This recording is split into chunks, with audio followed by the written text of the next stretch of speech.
Ciao, nel video di oggi voglio riprendere il discorso sull'abbigliamento invernale. C'è già un video che ho fatto un paio di anni fa che è ancora molto valido, nel quale in meno di 10 minuti spiego tutto quello che c'è da sapere sull'abbigliamento invernale. Oggi vorrei concentrarmi su una delle regole principali del vestirsi sia per la stagione invernale ma che poi va bene per qualsiasi stagione, ovvero il sistema di vestirsi a strati o, come viene anche detto, a cipolla. Una delle prime cose che si sentono quando ci si avvicina soprattutto all'escursionismo invernale è quello di vestirsi a cipolla o per l'appunto a strati. Praticamente, come dice anche il nome, prevede di utilizzare diversi strati di vestiti messi da quello a contatto con la pelle verso l'esterno, solitamente 3 o 4 strati, in modo che questi lavorino in modo tale da mantenere più costante possibile la nostra temperatura corporea, perché alla fine è questo che fa è questo che fa il vestirsi a strati. Non serve a non sudare, serve a cercare di mantenere il più costante possibile la nostra temperatura corporea durante l'attività sportiva. Il fatto di mantenere il più possibile costante la temperatura corporea diventa fondamentale per gestire al meglio le nostre energie. Il nostro corpo, per scaldarci se abbiamo freddo oppure raffreddarci se abbiamo troppo caldo, è costretto a spendere delle energie, usare delle calorie che incorporiamo mangiando e bevendo.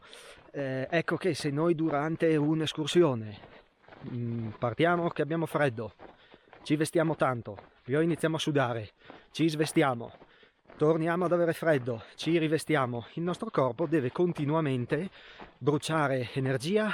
Questo continuo lavoro di questi continui sbalzi di temperatura, oltre a far male al fisico, perché chiaramente se siamo sudati e prendiamo freddo possiamo sviluppare forme di raffreddore, influenza, mal di gola, ma oltre a questo, per l'appunto, consumiamo un sacco di energia che viene privata per altre funzioni, come ad esempio il mantenimento della muscolatura ben ossigenata, quindi ci stanchiamo prima, si può essere più soggetti a crampi e poi ovviamente nelle forme più gravi si arriva alla spossatezza.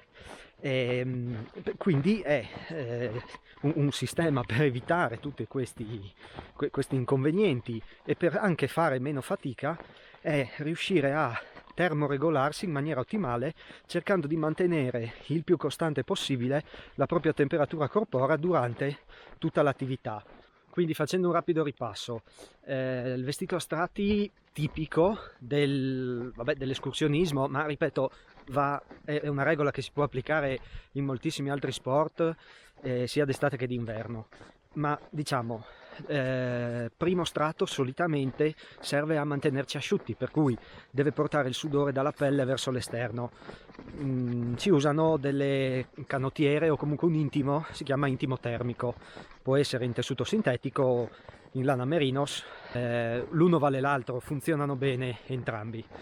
Poi avremo uno strato intermedio, questo inizia a tenere caldo, di solito è un pile, anche in questo caso un pile o un tessuto, quelli che anche adesso vengono chiamati pile, sono comunque tessuti tecnici.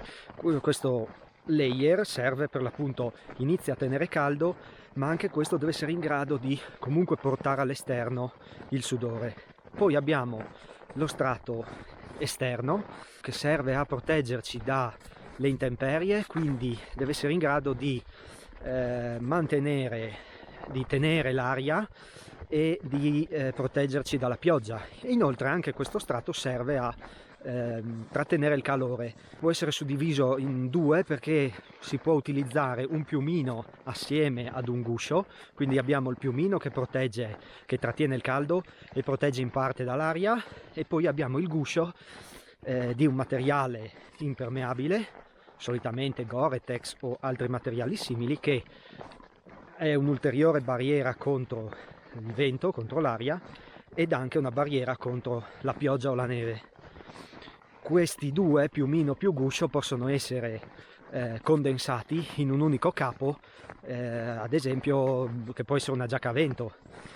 Solitamente le giacche a vento non hanno la capacità di trattenere l'acqua come il guscio, sono solitamente più idrorepellenti che impermeabili, però i due si possono utilizzare entrambi i sistemi. Ovviamente questi capi non sono intercambiabili, il piumino non può fare da base layer e la maglia termica non può fare da guscio. Vanno sempre indossati in questo ordine, però non basta semplicemente indossarli e sia a posto, bisogna poi riuscire a combinarli sia tra di loro ma anche con altri indumenti, come possono essere i guanti, la cuffia, lo scaldacollo. Qualsiasi parte di corpo noi scopriamo ci aiuta a termoregolarci. Se inizio ad avere caldo ma non voglio togliermi troppe cose, posso iniziare dai guanti, e se riesco a trovare un equilibrio potrebbe già bastare semplicemente il fatto di togliere i guanti. Quindi quando poi si cammina, ci si muove, bisogna per l'appunto prestare attenzione ai segnali che il corpo ci manda, in maniera da riuscire a levare o aggiungere strati e vestiti sempre per quella idea che ti ho detto all'inizio. Bisogna cercare di mantenere la temperatura il più costante possibile. A titolo di esempio ti riporto un po' le mie esperienze e come mi comporto. Innanzitutto una cosa molto importante: quando si parte, si inizia un'escursione, che sia a piedi, in bici, è importante che quello che noi sentiamo sia o un leggero freddo oppure dobbiamo stare bene. Già se appena scendiamo dalla macchina, 2 minuti che ci mettiamo le scarpe, stiamo bene per come siamo vestiti, probabilmente siamo già vestiti troppo, dobbiamo sentire un leggero freddo. Questo perché? Perché se noi iniziamo a muoverci, magari scendiamo dalla macchina, abbiamo anche già caldo e iniziamo a camminare, finché camminiamo in piano magari possiamo anche andare avanti 5-10 minuti, ma non appena inizia la salita, che iniziamo a faticare, veramente in 5 minuti saremo in acqua, e questa è una cosa che va assolutamente evitata, perché se iniziamo a sudare tanto e iniziamo a toglierci degli strati di vestiti, il sudore potrebbe, intanto ci raffreddiamo, ma potrebbe anche congelarsi, andando poi a bagnare ulteriormente i vestiti. Quindi importantissimo quando si parte è appunto avere o questa leggera sensazione di freddo oppure stare bene. Solitamente, per quanto mi riguarda, parto senza lo strato esterno, per cui arrivo, il piumino finisce direttamente nello zaino e parto con il pile o, in primavera, camicia o addirittura semplicemente con la maglia termica. Poi man mano che parto inizio solitamente togliendo lo scaldacollo quasi per primo, poi i guanti, poi si passa alla cuffia, e qui io ho una strategia tutta mia. Diciamo, ho notato che semplicemente alzando la cuffia e liberando solo le orecchie, già così riesco a regolarmi molto bene. Poi se fa ancora più caldo, chiaramente mi tiro sulle maniche, mi apro la cerniera e dopo ovviamente mi inizio a levare anche il pile, la felpa.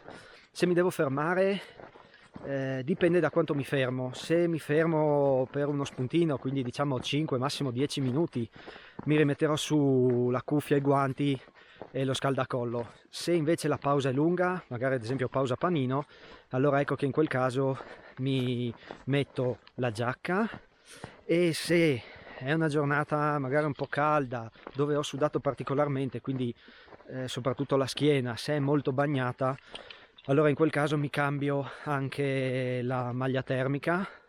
Poi sempre per il discorso di mantenere la temperatura il più costante possibile e anche di aiutare il nostro fisico, ovviamente anche l'alimentazione gioca un ruolo fondamentale. Non c'è solo una questione di vestiti, per cui sicuramente può dare una mano il tè caldo d'inverno, e sia d'inverno che d'estate è sempre importante bere. Bisogna, anche se magari non c'è lo stimolo della sete, bisogna sempre cercare di bere, perché quello aiuta il nostro corpo sia d'estate che d'inverno. In definitiva, come si fa a sapere come si usano questi strati? Bisogna uscire, bisogna andare a camminare, non dico spesso, ma sicuramente in diverse situazioni, e appunto ascoltare i segnali che ci manda il nostro fisico, e non farsi problemi a fermarsi anche ogni 10 minuti per togliere o mettere qualcosa. Ovviamente pian pianino con l'esperienza si capisce. È un po' come tutte le cose, magari le prime uscite saremo vestiti troppo e ci porteremo dietro troppa roba, ma poi pian pianino si impara e, e ci si organizza. Una cosa del genere non può essere spiegata su YouTube, bisogna provarla sul campo. Poi per quanto riguarda la scelta dei materiali, quella è molto soggettiva, perché al di là di lana, merino, se tessuto tecnico, per ciascuno degli strati possiamo fare diverse scelte. Il piumino può essere più pesante, più leggero, come anche il pile. Poi possiamo, come ti dicevo prima, avere un guscio, un piumino, oppure qualcosa tutto assieme. Anche lì non posso dirti io cosa sia meglio, perché non ritengo che esista una soluzione migliore delle altre. Ciascuno di noi ha le sue caratteristiche, le sue preferenze, per cui anche per questo bisogna provare.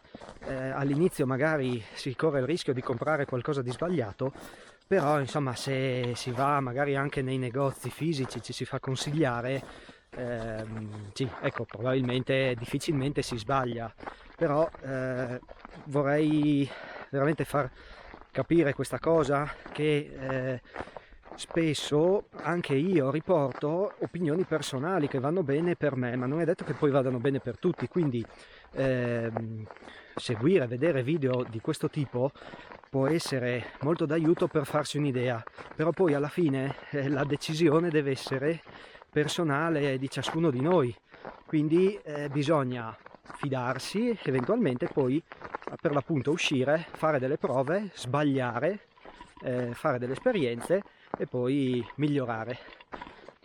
Allora, spero di essere stato abbastanza chiaro, di aver spiegato in maniera esaustiva il sistema di vestirsi a strati o a cipolla.